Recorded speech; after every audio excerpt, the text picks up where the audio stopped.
आज मैं आपको एक ऐसी फिल्म के बारे में बताने जा रहा हूँ जो आपको सोचने पर मजबूर कर देगी। ये एक मॉरली डिबियस यानी नैतिक दुविधा पैदा करने वाली फिल्म है जो आपको कहानी के किरदार के साथ इतना जोड़ देगी कि आप खुद को उनकी जगह पर देखोगे। ये फिल्म आपको ये सवाल पूछने पर मजबूर करेगी कि अगर मैं होता इस जगह पर तो मैं क्या करता। प्यार एक खूबसूरत चीज हो सकता है, लेकिन दिल टूटना भी अपने आप में एक ट्रेजिक या डाइवर्सिव तरीके से उतना ही खूबसूरत हो सकता है।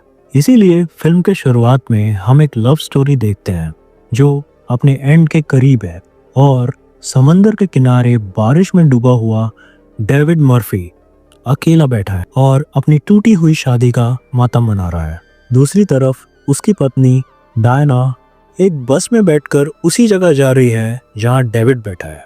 डायना को याद आता है कि किसी ने उससे एक बार कहा, अगर तुम किसी चीज को बहुत दिल से चाहते हो तो उसे आजाद कर दो। अगर वो तुम्हारे पास फिर से वापस आती है तो वह हमेशा के लिए तुम्हारी है, और अगर नहीं आती तो कभी तुम्हारी थी ही नहीं।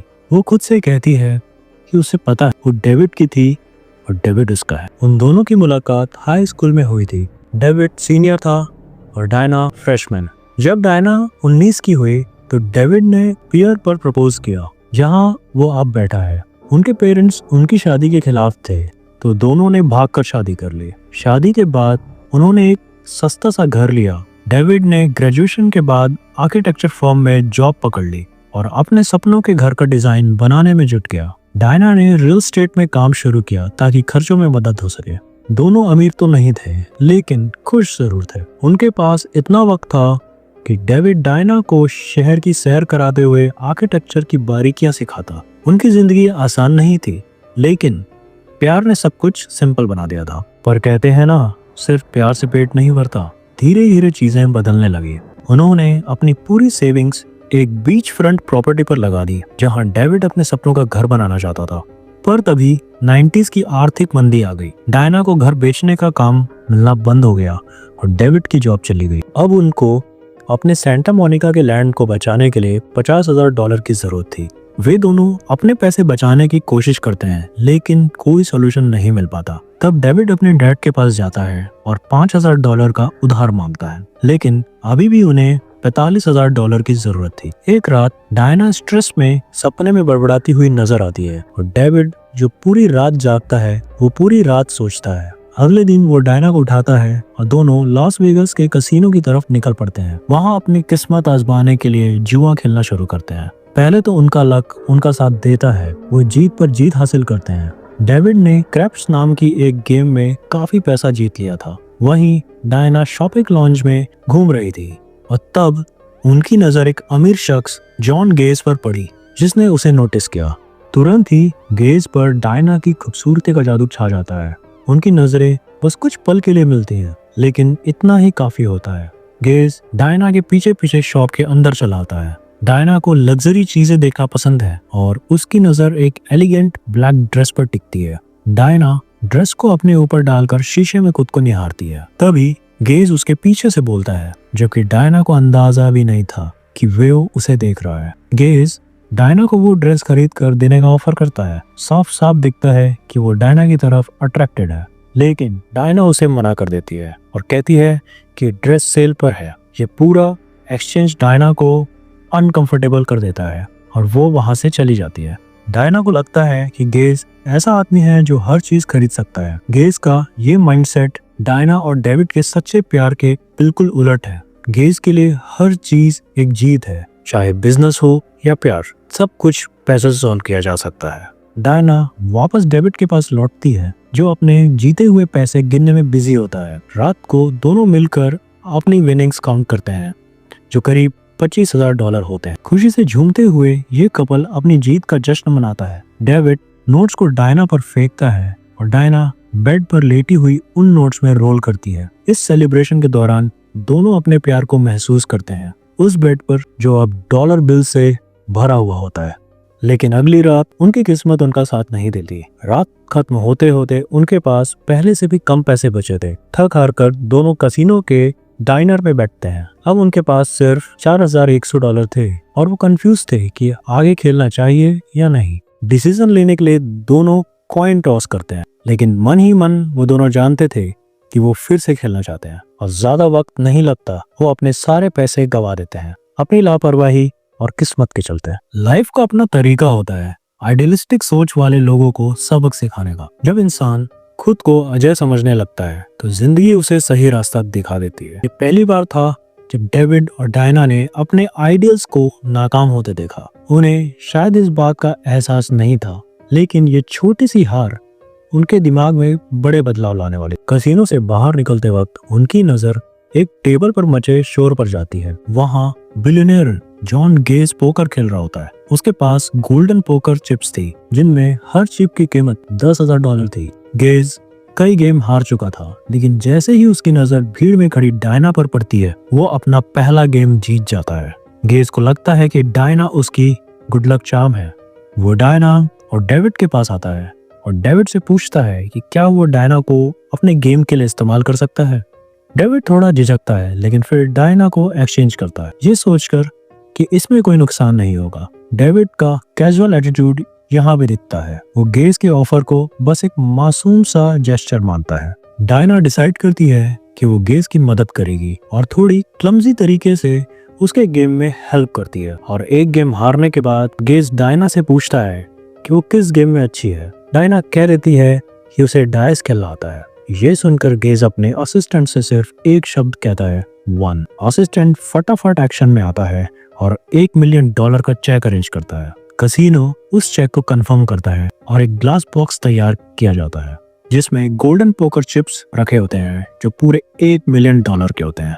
गेज और डायना क्रैप्स टेबल की तरफ मूव करते हैं। डायना को अब डाइस रोल करना होता है और उसे 7 या 11 चाहिए जीतने के लिए। पूरे कसीनो की नजर डायना पर होती है। डायना सांस रोककर डाइस फेंकती है और दोनों डाइस 5 और 2 दिखाते हैं। पूरा क्राउड जोर से चीयर करने लगता है। डायना खुशी से भागकर डेविड के पास जाती है और उसे गले लगाकर उस जीत का मोमेंट को एंजॉय करती है। ये डायना के लिए न सिर्फ जीतने की फीलिंग थी, बल्कि एक ऐसा थ्रिलिंग एक्सपीरियंस था जो उसने पहले कभी महसूस नहीं किया था। उसे यह सब बहुत एंजॉय करने का मौका मिला जो हर दिन नहीं मिलता। अब गेज दोबारा कपल के पास आता है और उन्हें इनवाइट करता है कि वो $1 मिलियन की इस जीत को सेलिब्रेट करने उसके साथ चले। गेज यह ऑफर भी करता है कि वो उनके होटल का खर्चा खुद उठाएगा। कपल उसकी ऑफर को एक्सेप्ट कर लेता है और वे लग्जरी होटल रूम में चेक इन करते हैं जो उनके लिए किसी सपने जैसा था। थोड़ी देर बाद उनके रूम के दरवाजे पर नॉक होती है। मिस्टर शेकलफोर्ड एक रेड बॉक्स लेकर आते हैं जो गेज ने डायना के लिए भेजा होता है। डेविड बॉक्स खोलता है और उसमें वही ब्लैक ड्रेस होती है जो डायना ने कल स्टोर में देखी थी। डायना सरप्राइज हो जाती है और डेविड को बताती है कि वो ड्रेस $5,000 की थी। शाम को डेविड और डायना गेज की पार्टी में जाते हैं और रात भर उनके साथ टाइम बिताते हैं। पार्टी के एंड में जॉन गेज एक प्रपोजल देता है जिसमें वो $1 मिलियन देगा, लेकिन बदले में उसे डायना को एक रात उसके साथ बितानी होगी। डेविड और डायना गुस्से में इस ऑफर को तुरंत रिजेक्ट कर देते हैं, लेकिन गेज को पूरा भरोसा होता है कि वो दोनों अपना डिसीजन बदल लेंगे। गेज मीटिंग के लिए चला जाता है, लेकिन इन कपल का मूड खराब हो जाता है। इस इनडिसेंट प्रपोजल ने उनके रिश्ते को झंझोर कर रख दिया है। एक तरफ $1 मिलियन उनकी जिंदगी पूरी तरह से बदल सकता, लेकिन दूसरी तरफ इसका मतलब था कि डायना को अपनी बॉडी का इस्तेमाल करना पड़ेगा। यह आइडिया किसी भी पत्नी और पति के लिए बेहद मुश्किल और दर्दनाक है। समय बीतने के साथ गेज के इस ऑफर का ख्याल बार बार दोनों को परेशान करने लगता है। डेविड पर सबसे ज्यादा असर होता है जो बार बार इस बारे में बात करता है क्योंकि यह उसे चैन से रहने नहीं। आखिर में दोनों इस डील के लिए सहमत हो जाते हैं और डायना जॉन गेज के साथ रात बिताती है, लेकिन इस घटना के बाद चीजें बिगड़ने लगती है। डेविड डायना पर आरोप लगाने लगता है कि वह जॉन गेज से मिल रही। उनके रिश्ते में दरार बढ़ने लगती है। हालांकि शुरुआत में डेविड ने ही इस डील के लिए सहमति दी थी, अब वह इसे संभाल नहीं पाता। उसे लगता है कि गेज ने उसका और डायना का फायदा उठाया और सिर्फ डायना को जिम्मेदार ठहराना ही सही नहीं था, क्योंकि यह फैसला दोनों ने मिलकर लिया था। एक दिन डायना तय करती है कि वह उसकी खोई हुई प्रॉपर्टी वापस खरीदने का रास्ता निकालेगी। अब जब उसके पास $1 मिलियन हैं, तो वह पहले से ज्यादा आत्मविश्वास से भरी होती है। वह अपनी दोस्त की मदद लेती है यह पता लगाने के लिए कि उसकी प्रॉपर्टी को किसने खरीदा, लेकिन उसे यह जानकर गुस्सा और हैरानी होती है कि वह जॉन गेज ही था गुस्से से भरकर डियाना जल्दी से उस रेस्टोरेंट में जाती है यहाँ गेज एक लंच मीटिंग कर रहा होता है। वह अंदर जाते ही टेबल कवर खींच देती है जिससे खाने और ड्रिंक्स का पूरा सेट गेज पर गिर जाता है। इस अचानक हुए घटना से हर कोई चौंक जाता, लेकिन गेज शांत रहते हुए उसे बाहर ले जाकर बात करता है। डियाना उससे गुस्से में कहती है कि वह उनकी प्रॉपर्टी वापस चाहती है और गेज उसे समझाने की कोशिश करता है कि अब चीजें इतनी सिंपल नहीं है। जब डियाना गेज से उनकी प्रॉपर्टी खरीदने के बारे में सवाल करती है तो जॉन गेज अनजान होने का नाटक करता है और कहता है उसे बस एक बिजनेस अपॉर्चुनिटी देखी थी।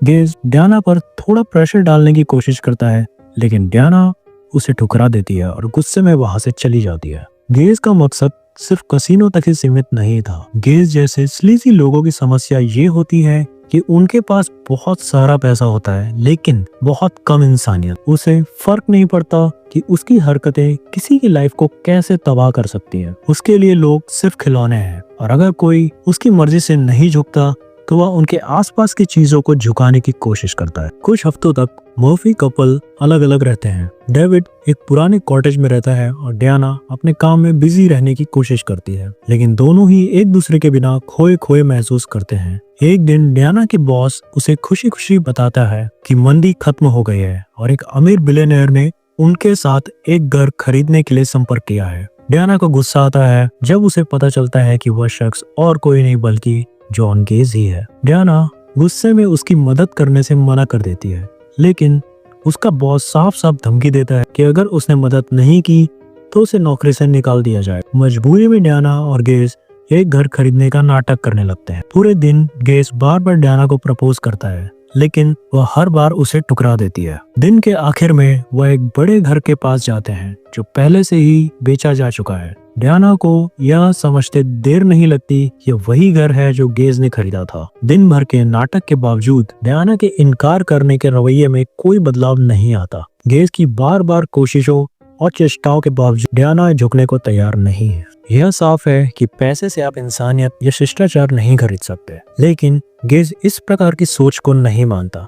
दूसरी मर्फी कपल को अपने रिश्ते की समस्याओं का हल ढूंढने के लिए काउंसलिंग लेने की जरूरत, बजाय इसके कि वे इन्हें और बढ़ने दें। अब डियाना को थोड़ा वक्त मिलता है तो वह इमिग्रेंट्स को सिटीजनशिप की शिक्षा देने का काम शुरू करती है। एक दिन उसकी कक्षा में जॉन गेज अचानक दाखिल होता है और सबसे पीछे बैठ जाता है। बाकी छात्र हैरानी से उसे देखते हैं, लेकिन गेज अपनी दीवानगी डियाना के प्रति दिखाता है, बिना इस बात की परवाह किए कि वह कहाँ है। इसके बाद गेज डियाना को उसी हवेली में ले जाता है जिसे उसने खरीदा था। वहाँ वह डियाना को एक कहानी सुनाता है और बताता है कि जब वह जवान था उसने एक खूबसूरत लड़की को देखा, लेकिन उसकी तरफ बढ़ने की हिम्मत नहीं जुटा पाया था। वह मुस्कुराते हुए कहता है कि अब वह ऐसा मौका खोना नहीं चाहता। अंत में गेज की लगातार कोशिशों के बीच डियाना धीरे धीरे उसकी ओर आकर्षित होने लगती है। दोनों के बीच एक नया रोमांस शुरू हो जाता है जो मर्फी कपल की कहानी में एक अनएक्सपेक्टेड मोड़ लाता है। डियाना भावनात्मक रूप से कमजोर है। वह अपनी समझदारी और कॉमन सेंस खो बैठती है और उस आदमी के प्यार में पड़ जाती है जिसने पहले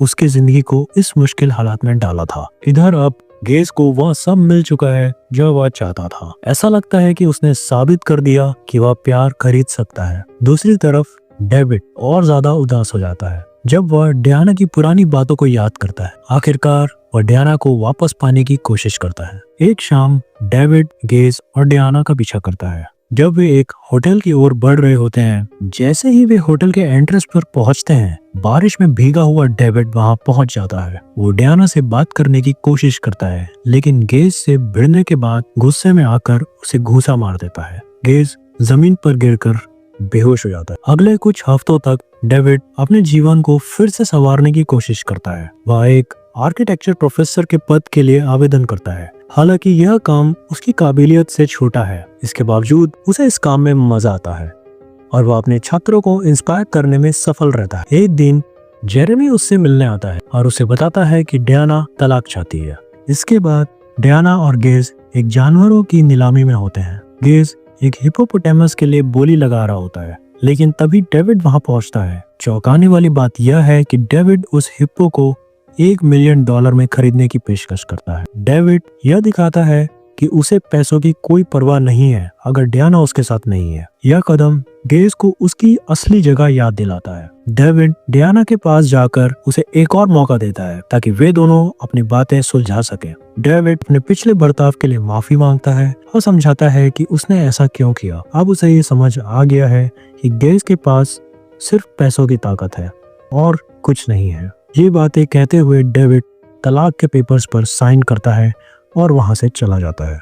दूर से गेज उनके इमोशनल पल को देखता है और पछताता है। ये वही पल था जब गेज हार गया। चाहे उसने डियाना को पाने के लिए कितनी भी कोशिशें की हो, उसे समझ आ गया था कि अब ये सब काफी नहीं है। गेज को अब वो बात समझ आ गई जो पहले उसे समझ नहीं आई थी। गेज के साथ कार में यह पूरी तरह से साफ हो जाता है कि डियाना ने अपना फैसला कर लिया है और वह डेविड के पास वापस जाना चाहती है। जब डियाना गेज से कहती है कि उन्हें बात करनी, तो गेज को समझ में आ जाता है कि वह डेविड के पास जाना चाहती है। इसलिए गेज एक कहानी बनाता है कि डियाना उसकी $1 मिलियन गर्ल लिस्ट के सिर्फ एक नाम है और उसकी लाइफ में ऐसी कई लड़कियां रह चुकी। डियाना तुरंत समझ जाती है कि गेज ये सब इसीलिए बोल रहा है ताकि वे गुस्से में आए और उसे छोड़ दे। उसे ये भी समझ आता है कि गेज अब जान गया है कि वो क्या महसूस करती थी और अब वो उसे जाने देने के लिए भी तैयार है। इसलिए डियाना गेज को एक आखिरी बार किस करती है और उसे जाने देने के लिए धन्यवाद देती है। यह स्पष्ट नहीं है कि डियाना गेज का धन्यवाद क्यों कर रही है, जैसे वह उसे अपना मालिक समझती हो, लेकिन जो भी हो, दरअसल डियाना आसानी से उन मर्दों से प्रभावित हो जाती है जो थोड़ी सी शिष्टता दिखाते हैं। जाते हुए गेज डियाना को वही सिक्का देता है जिसे उसने उस रात यॉट पर फ्लिप किया था गुड लक के लिए, जिसे देखकर डियाना समझ जाती है वह एक डबल हेडेड कॉइन है। इसके बाद डियाना उसी जगह पर जाती है जहां डेविड ने उसे प्रपोज किया था ताकि वह उनके प्यार को याद कर सके। उसे आश्चर्य होता है कि डेविड पहले से ही वहां खड़ा है। वह उसके पास जाती है और दोनों फिर एक दूसरे से अपने प्यार का इजहार करते हैं और वे दोनों फिर से एक हो जाते हैं। ये फिल्म प्यार डेट ऐसी कहानी है जो हमने पहले भी कई बार सुनी है, लेकिन इस फिल्म में प्यार को एक नए नजरिए से दिखाया। ये फिल्म हमें बताती है कि प्यार वो चीज है जो पैसे से नहीं खरीदी जा सकती। ये फिल्म हमें ये भी सिखाती है कि अगर हम जल्दबाजी में फैसले लेते हैं तो हमें बाद में पछताना पड़ सकता है, लेकिन ये फिल्म हमें ये भी बताती है कि हमें अपने दिल की सुननी चाहिए, चाहे दूसरों को ये गलत लगे। ये फिल्म हमें सिखाती है कि हमें एक ऐसा जीवन जीना चाहिए जिसमें पछतावे की कोई जगह ना हो। तो दोस्तों, ऐसे और वीडियोस देखने के लिए चैनल को सब्सक्राइब करें, नोटिफिकेशन ऑन करें और लाइक जरूर करें। Thanks for watching. जय हिंद।